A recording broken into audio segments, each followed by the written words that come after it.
आज मी तुम्हाला निसर्गातील एका चांगल्या स्थळाबद्दल माहिती देणार आहे. कणकवली तालुक्यातील सावडाव येथे हा धबधबा आहे. हा धबधबा कणकवलीतील नव्हे तर पुऱ्या सिंधुदुर्ग नव्हे तर महाराष्ट्रातील सर्वांनाच आवडतो. कारण हा धबधब्याचं वैशिष्ट्य म्हणजे तुम्ही येथे गेल्यावरती हा धबधबा पाहण्यात अतिशय मनोरंजक आहे. कारण वरून धबधबा असतो आणि खाली जमीन आहे. त्यामुळे लहान मुलंसुद्धा याचा आस्वाद घेऊ शकतात या धबधब्याचा. निसर्गाचं असं विलोभनीय रूप आहे. जर तुम्ही श्रावणामध्ये गेलात तर ह्या धबधब्याचा अनुभव तुम्हाला घेता येईल. आणि हा धबधबा असा आहे की इतर धबधबे असतात तिथे बुडण्याची शक्यता असते. कारण खाली पाणी वाहत असतं.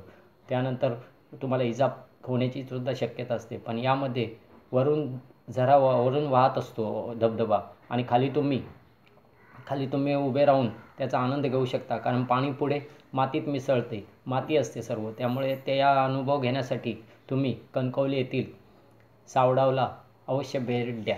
इथे जाण्यासाठी तुम्हाला रिक्षा व एस टीचा सुद्धा पर्याय आहे. तिथून पुढे अंतर चालत गेल्यावर हा धबधबा तुम्हाला दिसतो. या धबधब्याचा आनंद घेण्यासाठी तुम्ही नक्कीच सावडावला भेट द्या.